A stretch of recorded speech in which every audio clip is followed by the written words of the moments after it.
Pag nagbapalit ang taon, dapat you have to declare the goodness of God.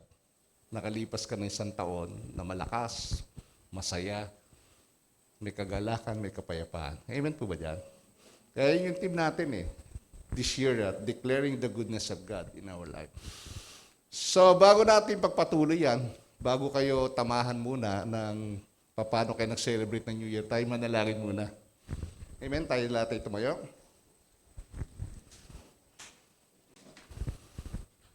Purihin ka, aming amang Diyos sa langit, na makapangyarihan sa lahat, na may likha ng langit at lupa. Sa pangalan po ng iyong anak na si Jesus, at sa kapangyarihan po ng iyong banal na Espiritu, na patuloy na lumulukob sa bawat isa. Sa umagang ito, kami po ay nagpapasalamat sa iyong kabutihan, sapagkat sa buong taon ng 2020, bagamat may mga testing and trials, may pandemic, ngunit patuloy po namin nararanasan ang iyong kabutihan, ang iyong pangako, ang iyong probisyon, at nalampasan po namin ng 2020 na ito na may kakalakasan at may pananampalataya po sa iyo.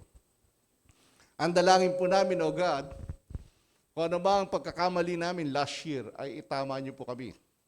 This year sa 2021, Panginoon, nawa ang focus at desire ng aming puso, ay ikaw po ay aming mapaglingkuran.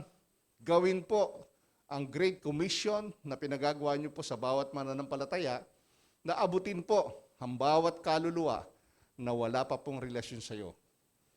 Kung hindi po namin nagawa ito last year, patawarin niyo po kami. But this year, Lord, give us a chance, O Lord, to do it for your glory. Buksan mo ang puso ng bawat isa sa umagang ito. Nawa ang iyong banal na Espiritu ang manguna sa aming pag-aaral. Dalangin ko po, puspusin niyo po ang inyong lingkod na maipayag po ng may katotohanan at tamang mga salita mo ang aming marinig. Ang dalangin ko po, baguhin mo ang bawat puso namin ayon sa iyong salita. Sa oras na ito, Panginoon, ikaw pong makita, ikaw pong maluwalhati, ikaw pong maitaas. Ito po ang aming panalangin na may pasasalamat sapagkat sa iyo po ang kaharian, ang kapangyarihan, at kapurihan magpakailanman. Ito po ang aming dalangin sa matamis at makapangyarihang pangalan ng iyong anak na si Jesus. Ang lahat po magsabi ng Amen. Sige po, makakaupo na po tayo.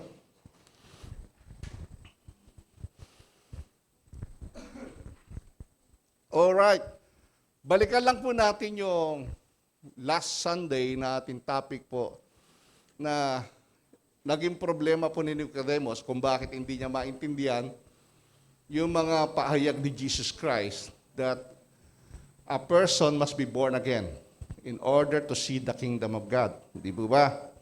Tingnan po natin. Ano po ba yung pinaka-problema niya?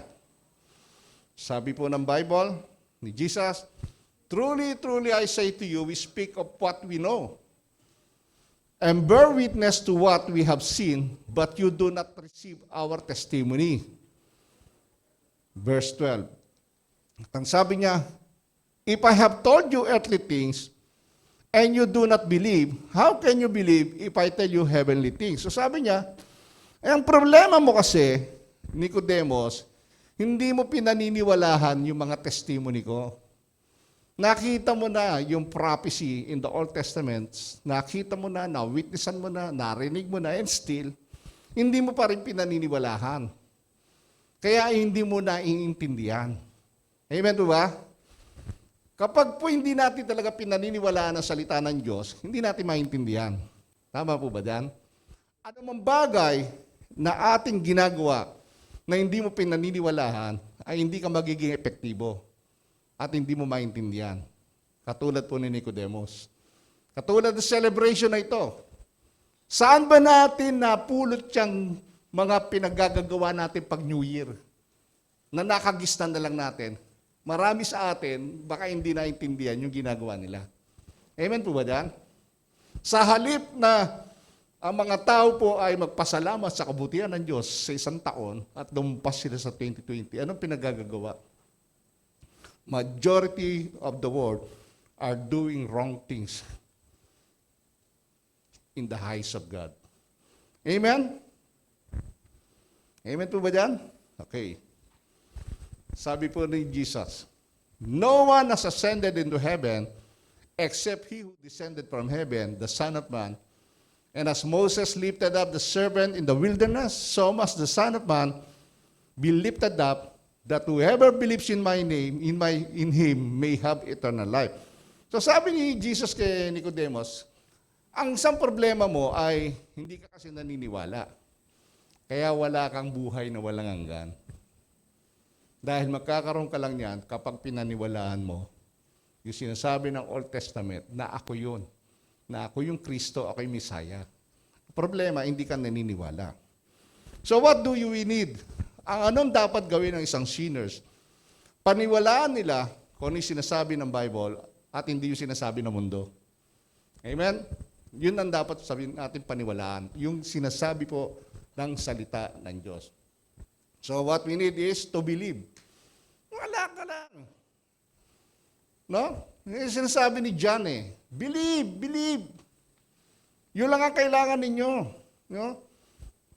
Kaya tawag ni Pablo dyan, marurumin lang basahan ang pinagagagawa nyo sa harapan Diyos. No? You're just a filthy rags in the eyes of God. No, siya lang ang isang pariseo na nagpatotoo sa katotohanan ng kasalutan. Si Pablo lang. Siya lang, makikita nyo. Isang Pharisees, no, na nagbigay ng kanyang patotoo patungkol po sa banal na kasulatan.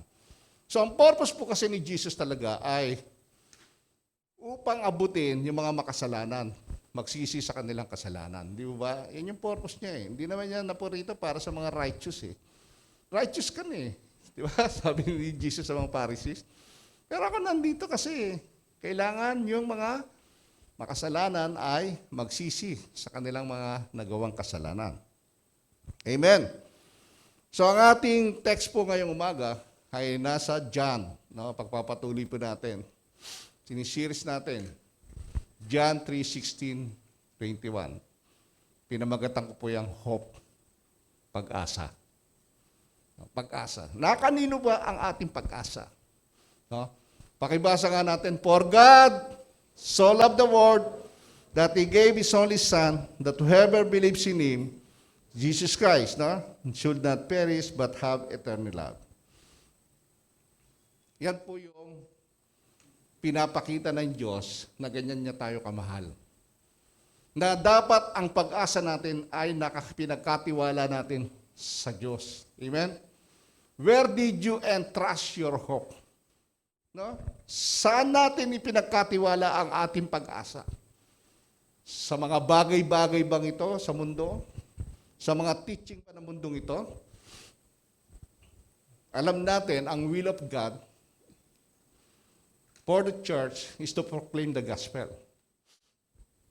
Lahat po ng mananampalataya ay may responsibility to proclaim the gospel.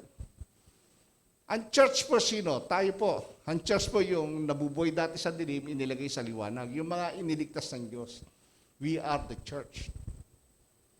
Yan kasi kalooban ng Diyos Pero, majority po ng mga niligtas niya, hindi ginagawa po ito. Bakit kailangan natin gawin yan?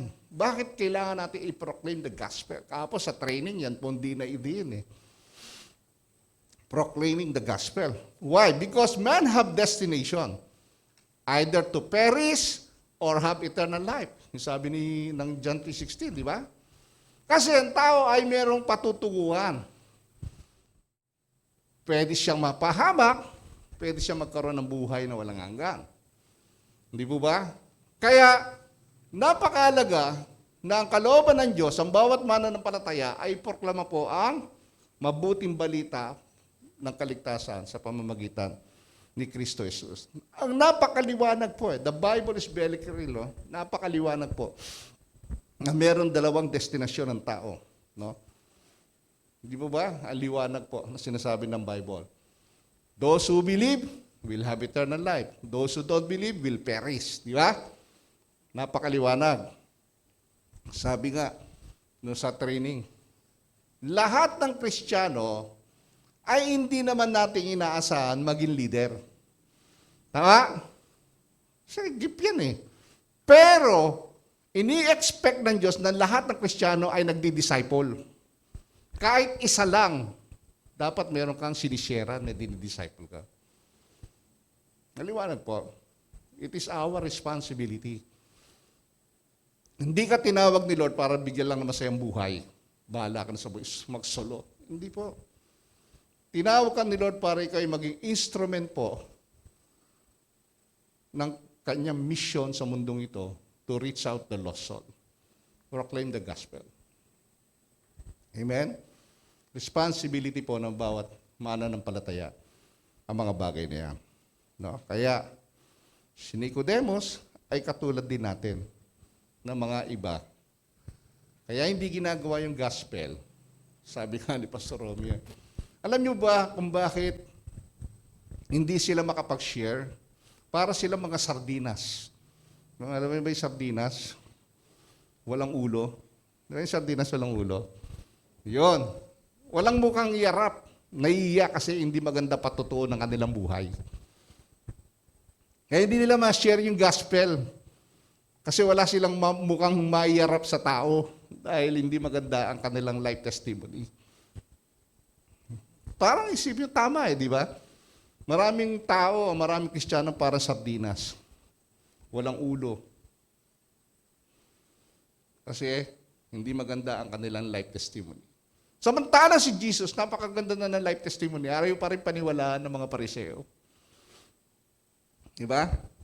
Hindi siya sardinas, pating no? Galit na galit si Jesus sa mga Pharisees. Amen po dyan. Gusto ko lang balikan natin yung, kung nandito kayo no New Year's teaching po ni Pastor Mac, napakaganda po, nanginayang ako at hindi nyo napakinggan yung iba. Balikan lang natin yung Colossus. Pakibasa nga po natin sabay-sabay. 1, 2, 3, go.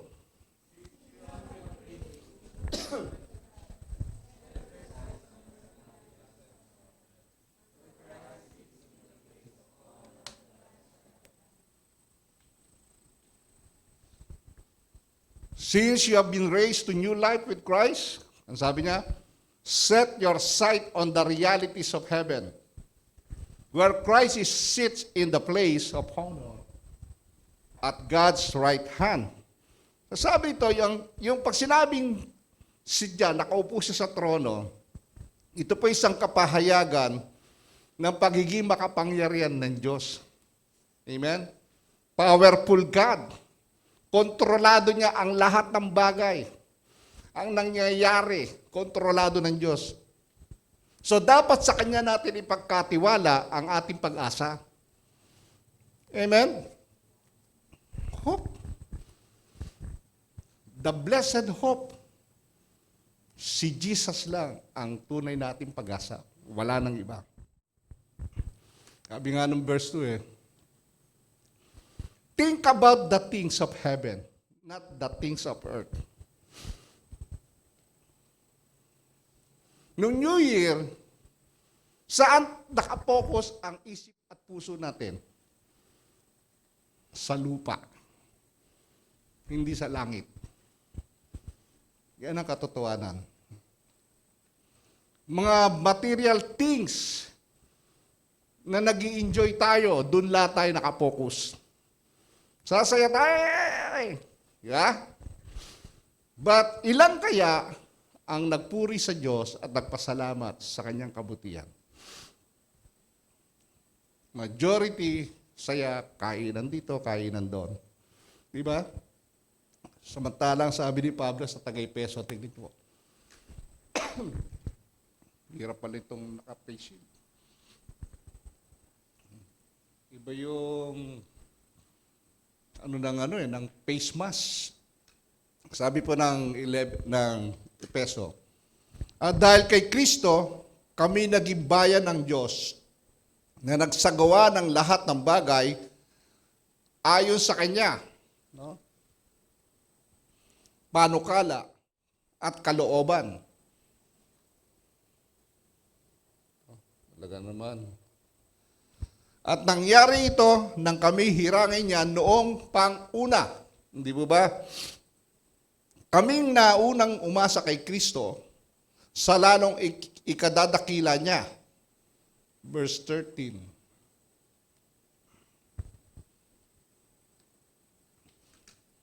Kayo may naging bayan ng Diyos nang kayo'y manalig sa Kanya. Tayo po yon, mga intil. Matapos ninyong marinig ang salita ng katotohanan, ang mabuting balita na nagdudulot ng kaligtasan. Paano tayo nakakilala kay Kristo? Sa mabuting balita. Na dapat bawat isa ay ginagawa po ito. Ipahayag ang mabuting balita sa mga tao. Amen? Para makakilala po ang mga tao.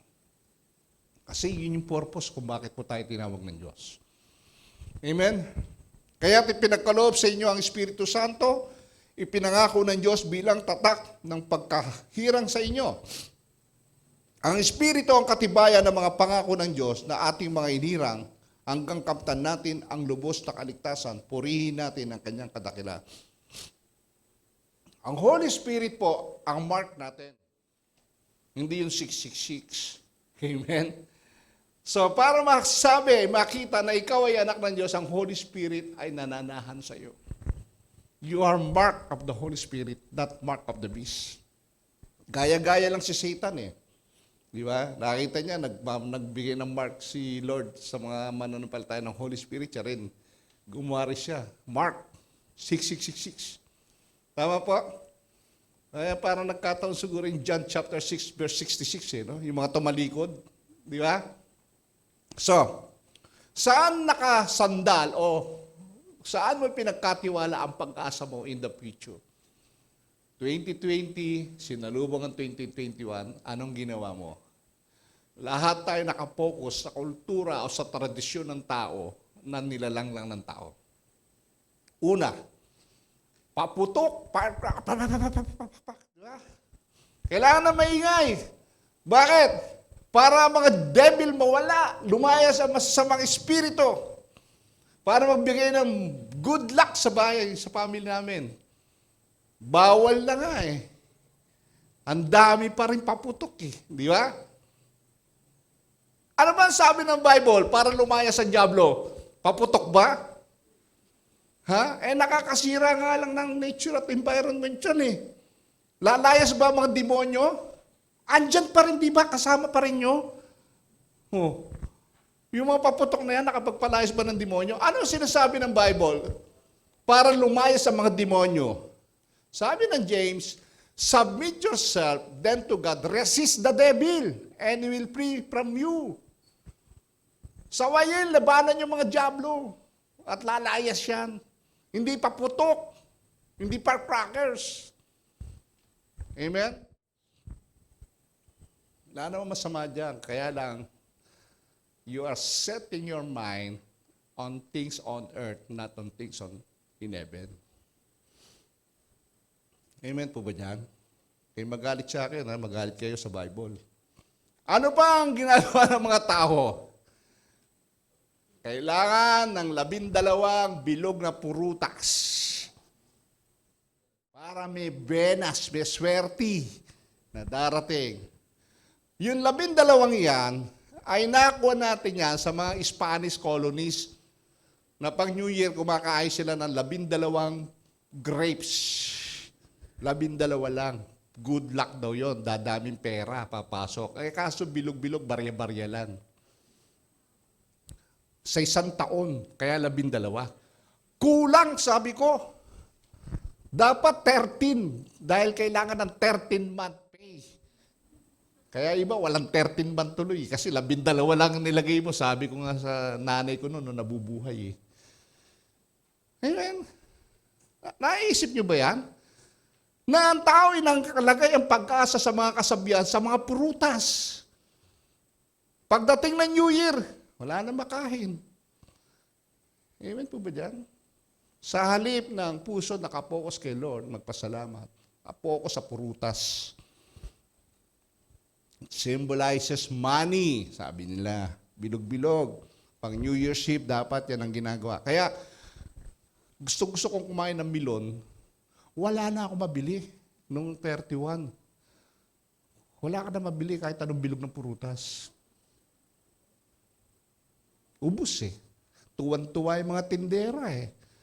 Di ba? Kahit gaano kamahal, binibili ng tao. May nakita nga ako sa Facebook, dahil ang mahal daw ng prutas, yung itlog. Ang nilagay niya ng pangalan yung itlog, ubas, sangkis, bayabas. Di ba? Imagination ng tao, no? Dami kalokohan eh. Sabi ng Bible, set your mind on things in heaven. Sabi ng 2 Corinthians, alam nyo ba, na ang pagpapala ay wala dyan? Hindi yan sa pamamagitan ng mga kultura, mga tradisyon na yan kada New Year, no? Niloloko lang tayo ng mga yan eh, hindi ba? Na ang pagpapala, sabi ni Pablo, magagawa ng Diyos na pasaganahin kayo sa lahat ng bagay. Inggit pa sa inyong pangangailangan upang may magamit kayo sa pagkakawang gawa. Alam niyo ba, kung si Lord ang kausap niyo pagpasok ng New Year, hindi yung mga purutas na yan at mga paputok na yan, siya magbibless sa iyo, kaya kanya pasaganahin sa lahat ng pangangailangan mo. At sobra-sobra pa para may maitulong ka sa nangangailangan. Ako, I was so blessed kami. Si Remy hindi na nakapagluto Kasi natutuwa kami. May mga dumating, may nagbigay ng sweets, di ba? May kabay, may dalang pansit. Meron pang nagpag-grab. Isang buong fried chicken. Wow! Ibang klase talaga si Lord. Tapos may grocery pa spaghetti. Kita mo, sabi ko. Kakagulo sila sa grocery. Tayo nakaupo lang, dumarating yung grocery. Nakita nyo? That is blessing kasi ako, magmula nung nakilala ko si Lord, nawala na yung focus ko dyan sa mga tradisyon na yan. Tulog na tulog ako ng New Year. Nagising na ako sa ingay. No? Tapos kung mag-pray, umawit, magtugtog ako ng praise and worship, pray, tulog na ako. No? O, edi, paggising na umaga, lahat sila tulog. Ako lang yata gising, kapitbahay, puro puyat Wala nagbabasketball. Puyat No, alam nyo, nasa inyo yan. Kaya lang sinasabi ng Bible, set your mind on things above. Wala naman masama doon sa ginawa nyo Wala rin naman binawal ng Bible dyan. Ang problema dyan, nasa sidetrack yung ating isip at puso. Di ba? Sa tradisyon ng tao, hindi ng nais ng Diyos. Nakakalimutan natin namamali tayo minsan ng pagtitiwala. Minsan napupunta yung pagtitiwala natin sa mga material na bagay, hindi na sa Diyos. Sabi nga, kaya nga tayo, pasaganahin na Diyos sa lahat ng bagay Amen? Sobra-sobra pa, sabi niya. Para mayroon ka din ma-share sa iba. Amen po ba dyan? Tapos sabi ba, kailangan nakadamit ka ng bilog-bilog, polka dots. Di ba? Tapos, sinulat ka, tumalong ka. Sabi nga ni Pastor, pag tunog ng alas 12, tumalong ka. Grabe, tatangkad ka. Hanggang ngayon, yung mga unano, talon ng talon, unano pa rin Di ba? Wala na magawa. Tapos, kailangan natin ng medianoche. Alam niyo ba meaning ng medianoche? Ginagawa niyo yung medianoche. Alam niyo ba ano ibig sabihin ng medianoche? Hindi niyo alam, no? Ibig sabihin ng midnight. Kastila kasi medianoche. Midnight. Midnight food, di ba? Medianoche. So, iba naman, kailangan ng malagkit yung biko. Bakit biko? Para daw yung bonding ng family may strengthen, dikit-dikit, hindi na magkaiwa-iwalay. No? Unbiblical pa rin. Sabi ko, pag nag-asawa ka, umiwalay ka Tama? Nakakita niyo po yung deception ng demonyo? At kailangan pansit, wag mong ipuputulin. Kasi iikli buhay mo pag naputol yung pansit. Ang bihira. Tingnan ko yung mga tradisyon At ang pangit pa rito, ang kasabihan ng mga punsoy-punsoy na yan, huwag kang maghahanda ng chicken at ng isda. Haba, puro chicken dumating sa akin. Malas daw pag New Year. Kasi kakahig-kahig ka.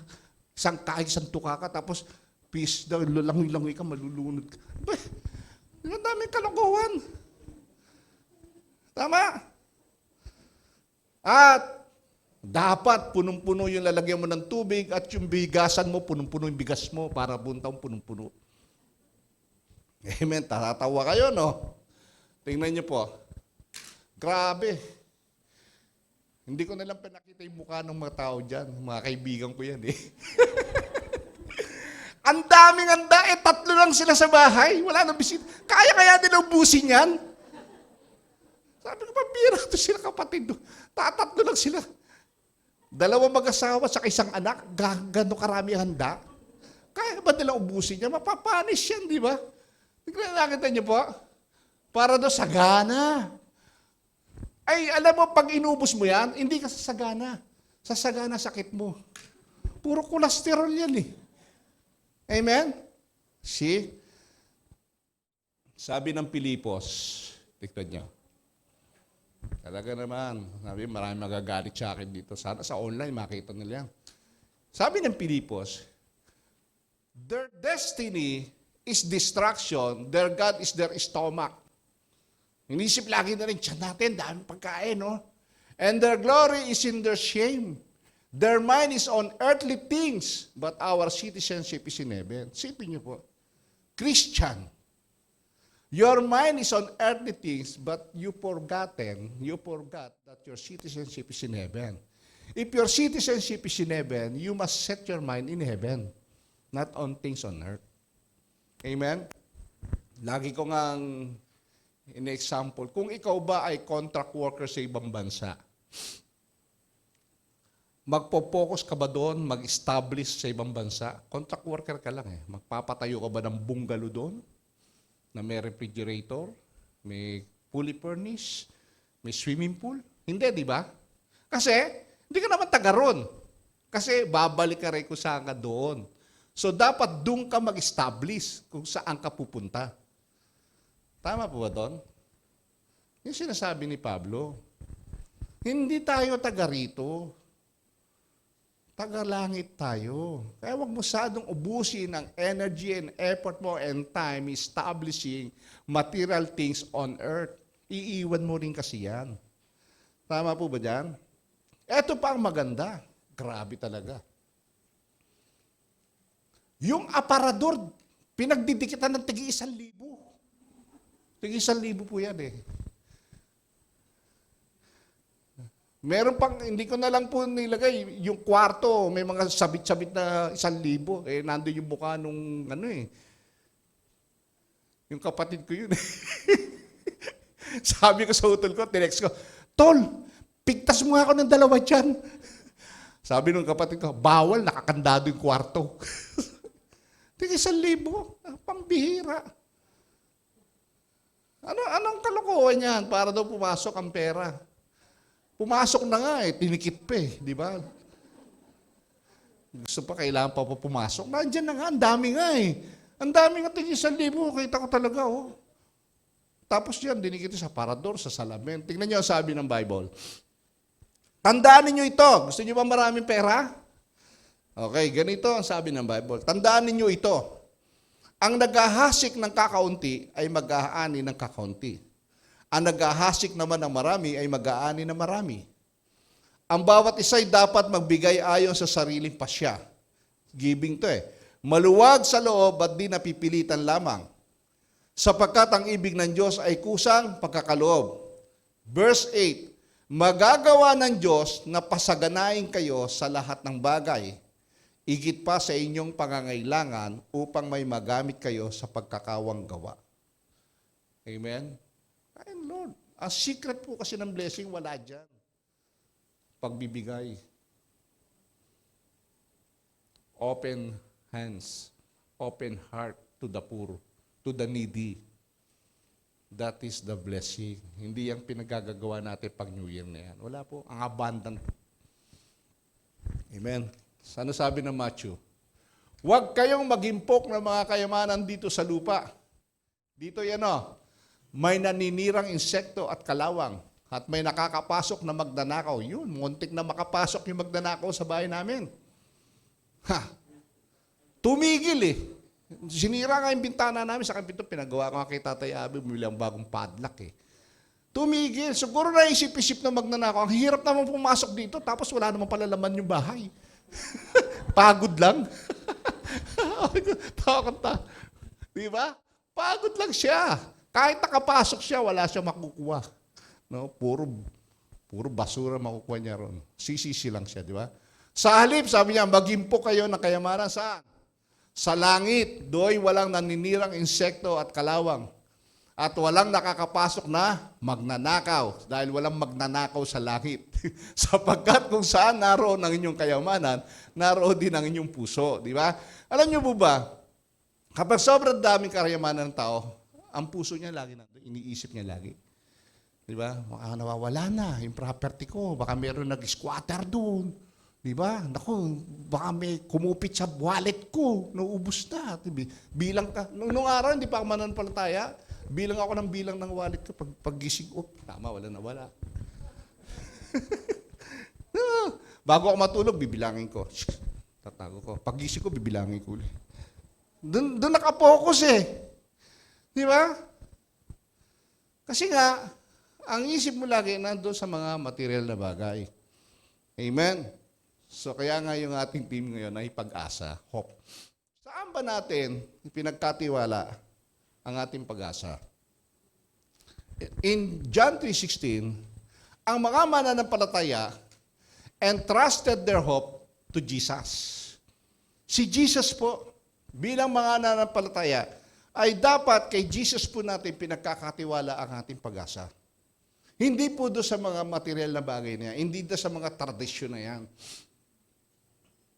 Baka next year, wala na mag-ganon ha. Okay lang naman po.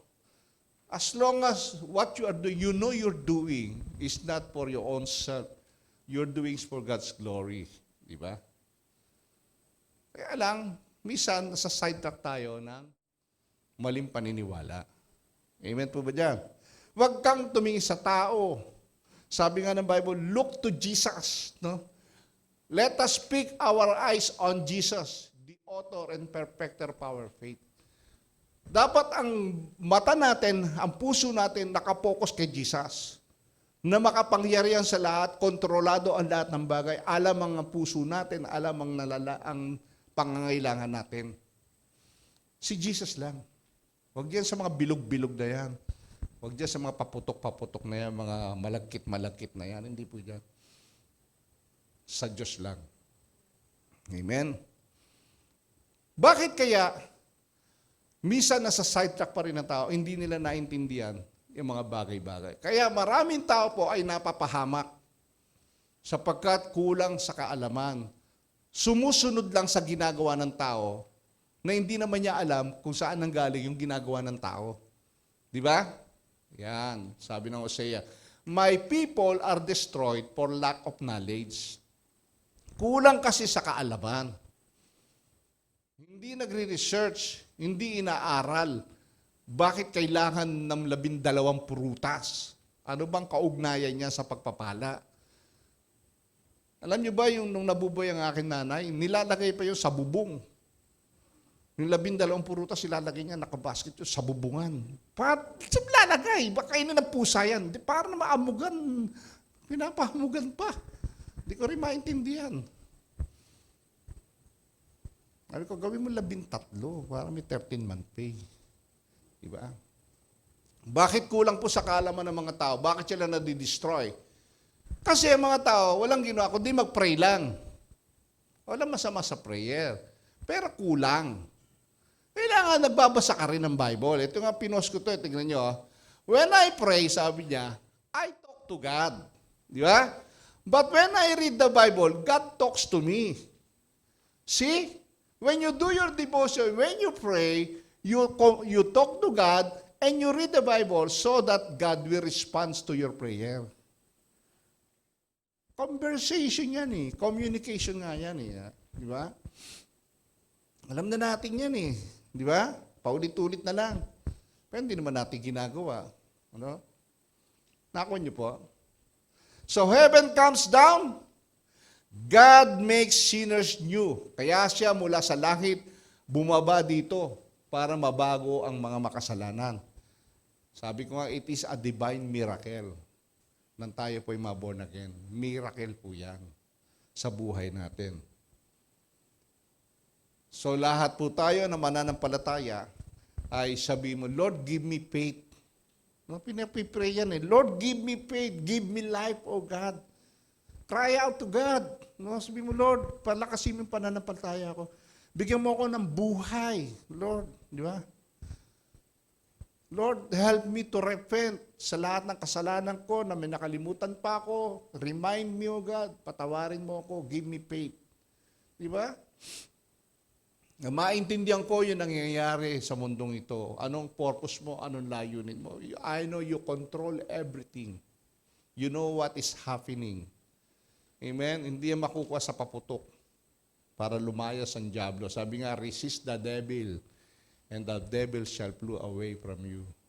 Amen? Yun po ang dapat gawin natin. Walang paputok. Maputokan ka pa dyan.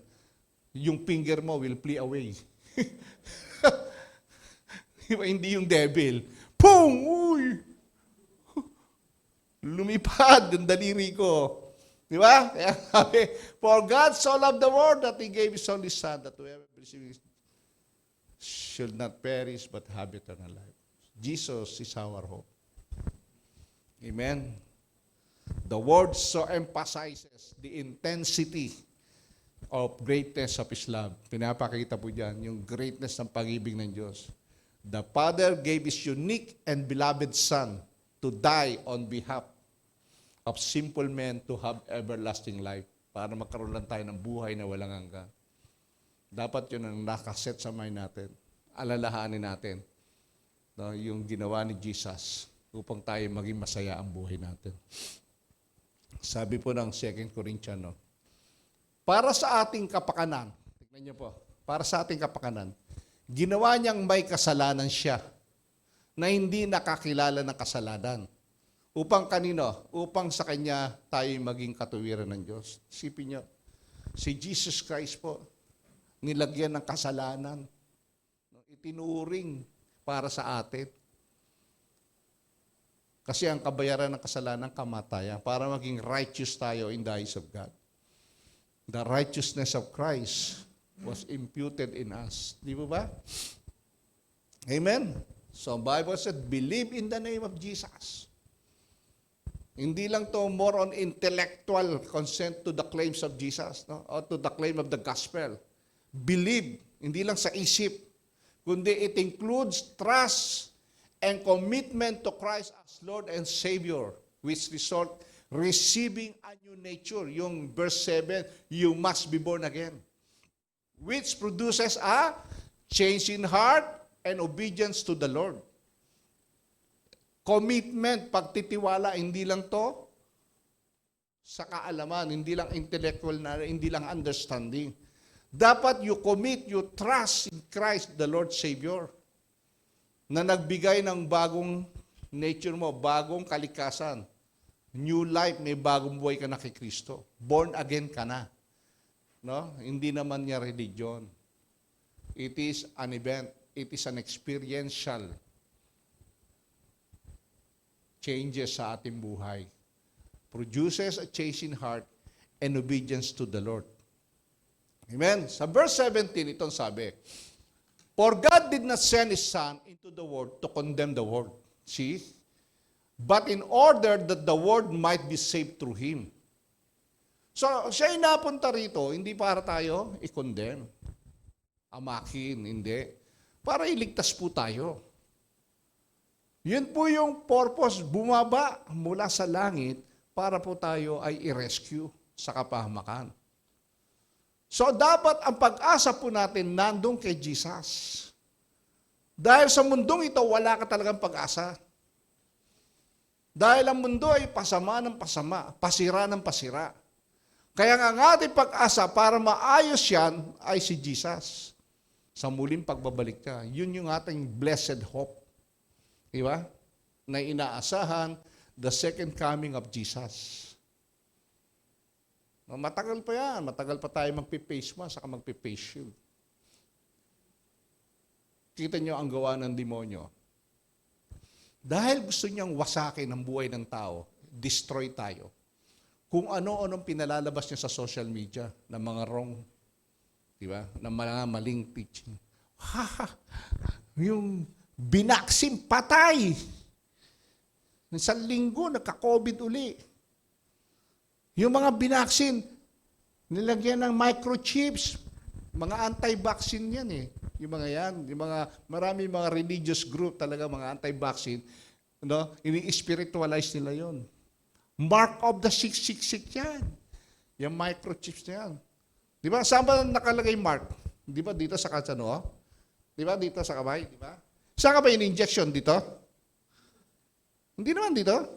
Hindi ka naman dito rin in-injection, di ba? Saan? Di ba dito? O, di mali.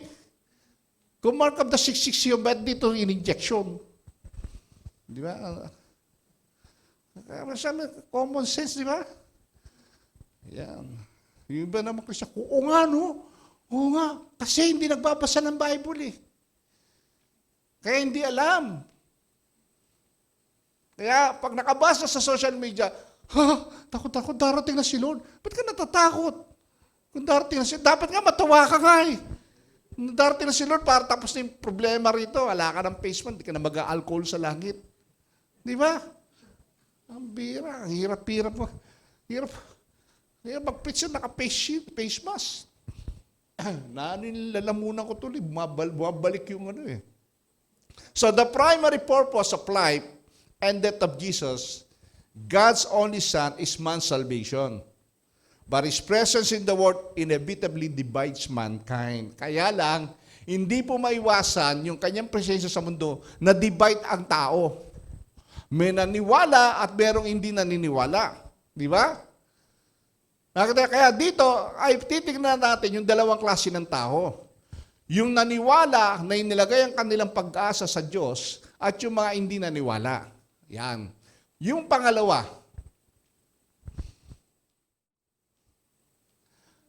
unbelievers entrusted their hope in the desire of their flesh. Yan, yung mga unbelievers. Ito sinasabi ng John 3:18. Na itong mga hindi mananampalataya, pinagkatiwala nila ang pag-asa nila dun sa hilig ng kanilang laman. Yan, yung ginawa na, yan ang laman nila eh. Pag New Year, dapat maraming pagkain. Kasi ang God nila, stomach nila, lagi inisip stomach, di ba, sabi ni Pablo? Na hindi nila nakakalimutan nila, ang citizen nila sa langit, hindi naman dyan sa tiyan na yan, di ba? Okay, tignan sa John 3:18. Whoever believes in Him is not condemned. But whoever does not believe is condemned already. Yun ang masakit doon. Nandito po siya sa lupa, condemned na siya kasi hindi siya naniwala. He rejected the Son of God because he has not believed in the name of the only Son of God. Kaya itong mga unbelievers na ito, rejected sila sa kingdom of God kasi hindi sila naniwala. But yung mga believers tayo, mga mananampalataya, we have eternal life kasi naniwala tayo. Nakakuha niyo pa? Yung sinasabi ng John. So, pinagkatiwala kasi natin ng pag-asa natin na kay Jesus. Pero itong mga unbelievers, ang pinagkatiwala nila yung pag-asa nila ay doon sa mga nais ng kanilang laman, sa pleasure, sa galing nila, sa mga savings nila. No, wala masama sa savings, don't get me wrong. Ang problema, doon ka na nakapokus. Kalimutan mo na si Lord. Di ba? Nakalimutan mo na si Lord pa rin ang nagpo-provide ng mga material na bagay na kailangan mo. Amen? Kaya niya pasaganahin eh. Nang igit pa sa pangangailangan mo eh. Di ba? Amen po ba dyan? Tignan niyo po. In verse 19. And this is the judgment. The light has come into the world, and people love darkness rather than the light because their deeds were evil. Dumating na nga yung liwanag, di ba? Sinasabi niyo nakita yun sa John chapter 1 verse 4, in Him was life, and He is the light of men. Pero people love darkness than light. Ang gusto pa rin ng mga tao ay sa dilim. Lalo na yung magsyota, magjowa pa lang. Ang lalaki gustong-gusto niya manood tayo ng sini. Bakit? Kasi madilim. Doon sa dilim kasi mandon yung mga kasamahang ginagawa. Di ba? Kaya nga magnanakaw kadalasan sa dilim lumalabas. Kasi para walang makakita. Amen? Kapag ang tao po, sabi ng Romans, tignan niyo po, yan yung mga unbeliever eh. For if you live according to the flesh, you will die. Diba? Kapag ang desire mo ay to the desire of your flesh, you will die. Kasi nabubuhay ka, nagtitiwala ka ayon sa iyong laman eh. Sabi ng Bible, you will die. But if by the Spirit, you put to death the deeds of the body. No? Pinapatay mo. No? Yung nasa ng yung laman, yung hilig na yung laman na hindi makapag-glorify kay Lord, you will live. Kaya nga, ang context yan eh, live according to the Spirit, not according to your flesh. Amen? Kapag ang desire mo, ang sinusunod mo ay ang spirit mo, ang born again spirit mo, ay mabubuhay ka. Huwag ito. Sapagkat lahat ng hilig nito ay kadalasan hindi po nakapag-glorify kay Lord. Kadalasan. Di ba? Then you will die. Sipin mo yung kadaming, 3 lang kayo sa pamilya, ganong kadaming niluto mo. Kainin mo lahat yung busi mo yun, you will die in high blood. Di ba? Sabi ng Epeso, sabi ni Pablo, alam na ninyong walang bahagi sa karya ni Kristo at ng Diyos ang taong nakikiapid, mahalay, sakim, sapagkat ang kasakiman ay isang uri ng pagsamba sa Diyos-Diyosan. No? Lagi ko sinasabi yan eh. Hindi lang yung nakikiapid, yung mga immorality, sex. Di ba? Yung sexual affair outside the marriage, di ba? Galit si Lord yan. Huwag natin gawin yan. Kasi hindi po nakalulugod sa Diyos. Wala tayong bahagi sa karya ng Diyos. Di ba? Minsan nagkakamali tayo. But God is so faithful and full of mercy. Pag lumapit ka naman sa Kanya, talagang from the heart, humingi ka ng tawad. The Lord will forgive you and God will change you. Diba? Parang yung sinabi niya doon sa, di ba yung babaheng nangangalunya? Batuin, di ba? Sabi niya sa sinulat niya. Ano sinulat niya sa lupa? Sabi niya, Happy New Year. Di ba? Happy New Year. Sino mang walang kasalanan ay bumato. Di ba? Nagalisa sila. Joke lang yun, hindi naman Happy New Year. Kaya sabi niya sa babae, sige, mabuhay ka na, huwag ka na magkakasala uli. Di ba? Ganun kabuti ang Diyos. God is always giving us a great hope. Kung may nagawa ka mamali, huwag ka mawalan ng pag-asa. Put your trust in Jesus, your hope. Basta maging faithful ka, maging tapat ka. God is so faithful. A loving God. Kaya we are so blessed kasi meron tayong Diyos na mapagmahal. Hindi mo ba? Sino ba hindi nagkakamali? Lahat naman tayo nagkakamali, di ba? Ang mahalaga, alam natin yung pagkakamali natin. We humble ourselves before God, ask forgiveness, and live a holy life. Di ba? Amen po ba dyan? So, in verse 20, sabi nga niya, for everyone who does wicked things hates the light and does not come to the light, lest his deeds should be exposed. Kaya sila, ayaw nilang sa liwanag kasi ayaw nilang ma-expose yung ginagawa nilang kasalanan. Kaya nagtatago eh. Hindi ba? Yung talaga mag-asawa, nagtatago ba yan? Di ba? In public na magkakabay pa yan, di ba? Ha? Nakikita ko. Sipi mo yung dati kong kasama sa trabaho. Tagaroon yun, malayo. Nakita ko ba? Aksidente naman. Talaga, nakita ko sa SM. Lalakad. Holding hands. Nung makita ko, biglang bumitaw eh. Biglang bumitaw eh. Oh, bro, kamusta? Napunta ka rito. Kasi hindi niya naman asawa yun eh. Kilala ko yung asawa niya eh. Tatago. Nakarating dito, tagaroon sa bandang Quezon City yun. Napunta rito. Anong ginagawa din sa Marilao nito? Sa loob niya, may nakakita pa rin. Hindi naman ako chismoso. Hindi ko nalang pinansin. Di ba? Pag may ginagawang kasalanan, talagang tinatago eh. Di ba? Pero si Lord, i-expose niya yan. I-expose niya yan. Amen? Tingnan niyo sabi ng 1 Corinthians. Kaya't huwag kayong umatol. Maganda, no? Nang wala sa panahon. Sabihin, pwede ka naman umatol basta na sa panahon. Basta sa tama. Sigurado ka. Di ba? Maghintay kayo sa pagdating ng Panginoon.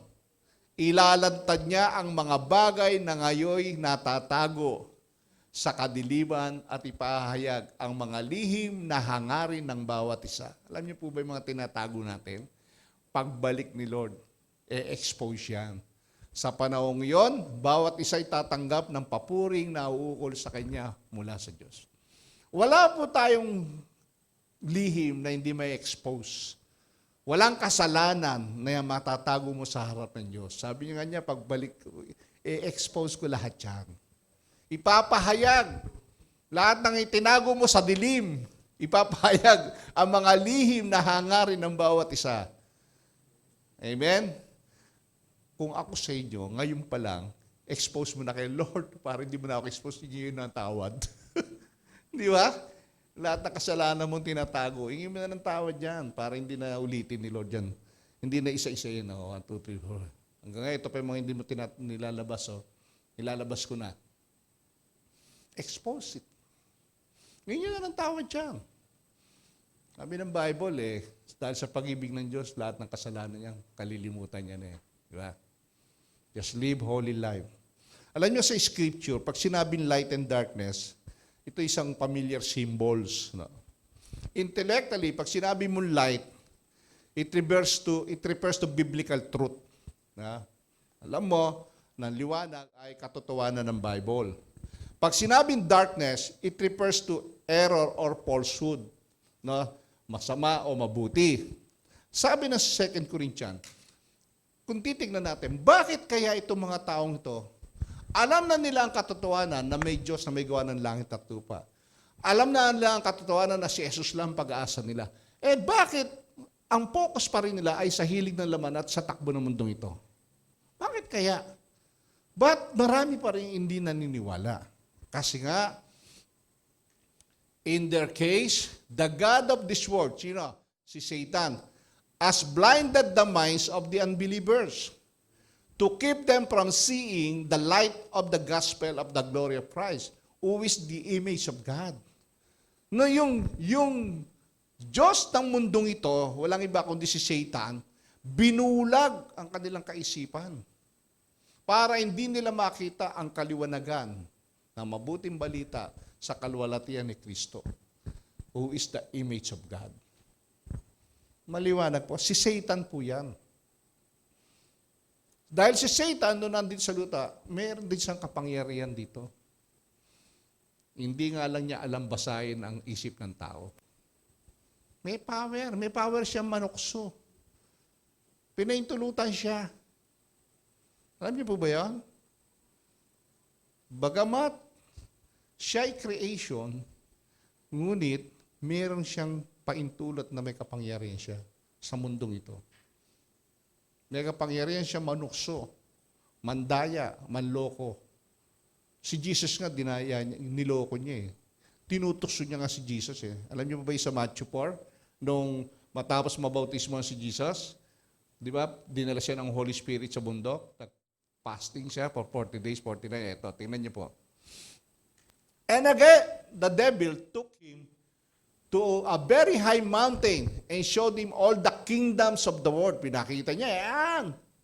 And their glory. And he said to him, all this I will give you. Nakikita niyo si Satan, no? If you will fall down and worship me.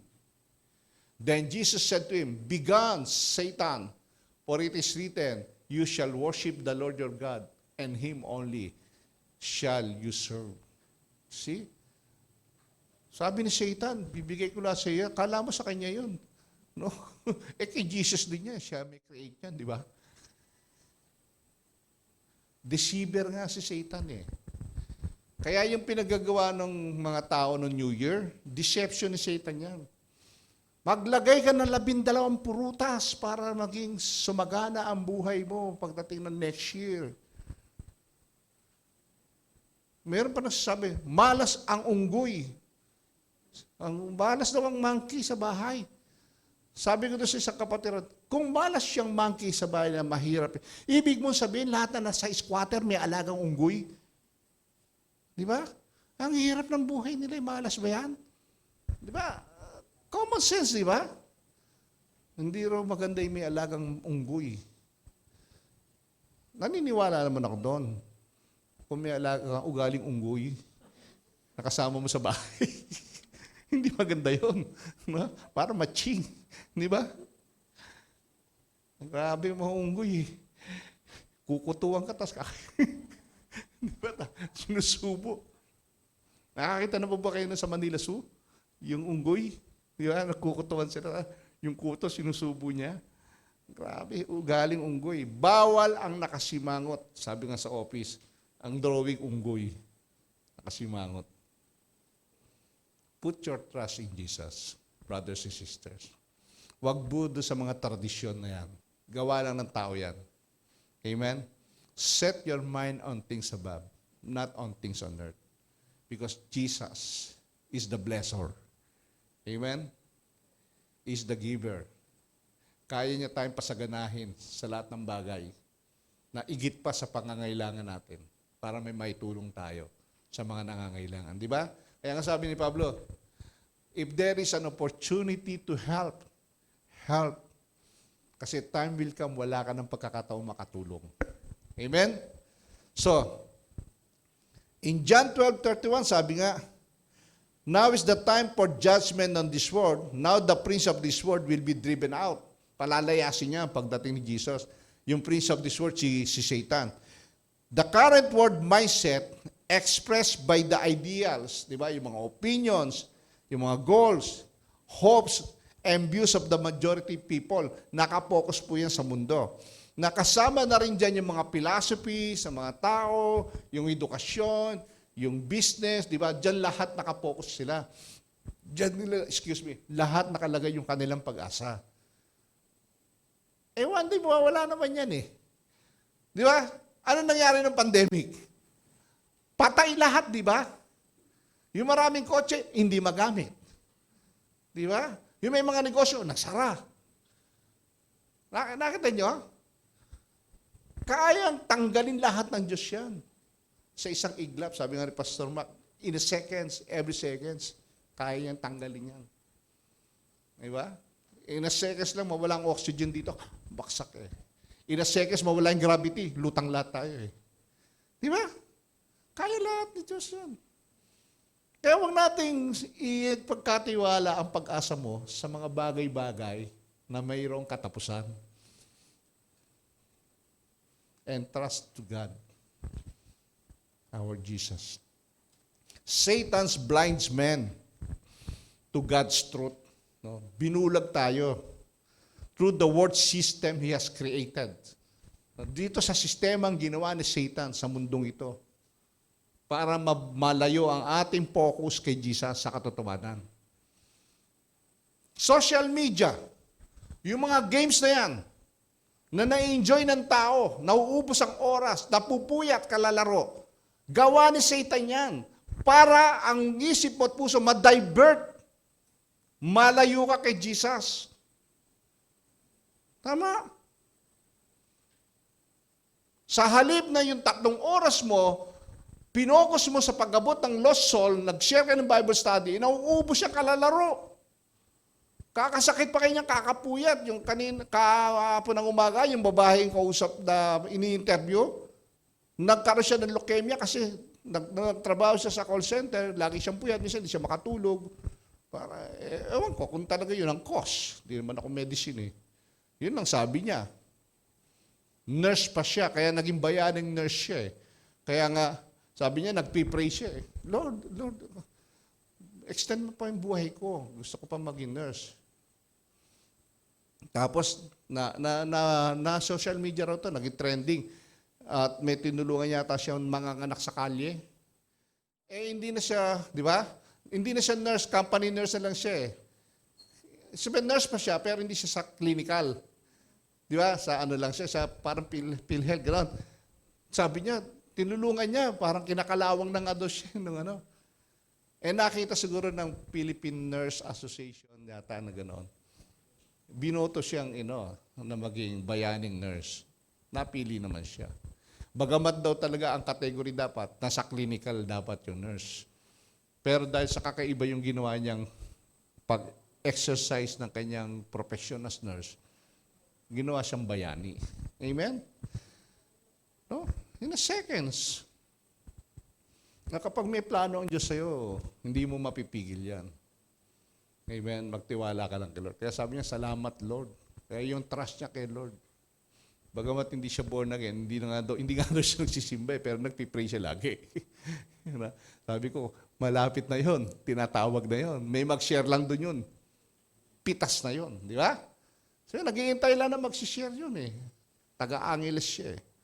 So, ang mahalaga kasi, sinasabi po ng Bible, ay lumayo tayo sa sistema ng mundo. Huwag tayo maniwala kay Satan, di ba? Blinded us. Tingnan sabi ng second, for God who said, let there be light in the darkness. Dumating na yung light eh. Si Jesus eh. As made this light shine in our hearts, so we could know the glory of God that is seen in the face of Jesus Christ. Kailangan makita natin yung liwanag eh, ni Jesus. Di ba? Na kailangan ma-expose ang maling gawain. Di ba? Dapat ang mga Kristiyano ay nagliliwanag sa madilim na pamumuhay ng tao. Kaya nga tayo ang representative ni Jesus eh. Na tayo, a mission of the church is to proclaim the gospel. Two command, di ba? The Great Commandment and the Great Commission. Love the Lord your God with all your heart, yours, di ba? With all your soul. And love your neighbor as you love yourself. Amen? Sabi nga natin, no, kapag nagbabasa ka ng Bible, i-internalize mo ito. Kaya sabi ng Psalms, yung Psalms 119, I have hidden your word in my heart that I might not commit sins against you. Kapag ang salita ng Diyos nasa puso mo, loaded ka, ayan ang magiging sandigan ng iyong buhay. No? Tingnan niyo sabi ng Psalmista, your word is a lamp to my feet and a light to my path. Kita nyo? Ang salita ng Diyos, ang lampara ng iyong paa, at yung dadahanan ay magliliwanag. So kung alam mo ang salita ng Diyos, maliwanag ang pamumuhay mo. Hindi ka madadaya ng sistema ng mundong ito na sinetap ni Satan. No, lahat po yan, walang masama yan. Sabi ko nga, okay lang yan, basta alam mo yung time. Dapat binabudget mo yung oras, hindi mo uubusin ang oras mo dyan. Dapat nag-i-enjoy ka. Nanonood ako ng TV. Pagka napagod na akong kung gumagawa ng message, masakit na ulo ko, papahinga ko muna. Manonood ako ng Netflix. Manonood ako ng mga telenovela dyan para ma-relax lang. Tapos na-relax lang, natulog ako, bangon ulit, aral na naman. No? Kasi nakakapagod din minsan, di ba? Sakit din sa ulo, baka kala nyo, madaling gumawa ng alamin ng revelation ni Lord. Hindi po ganun kadali. Kaya nga message po, hindi yan pipreach ka ngayon, Sabado ka lang gagawa. Lifestyle mo dapat yan. Nagbabasa ka ng Bible. Lifestyle. Amen? Babasa ka ng libro. Lifestyle mo dapat yan. Ang mga teacher, dapat ang lifestyle nila, nagbabasa ng Bible, nagbabasa ng mga books. Dahil pag, sabi nga ni Howard Hendricks, the moment you stop learning, you stop teaching. Amen? Ano ituturo mo?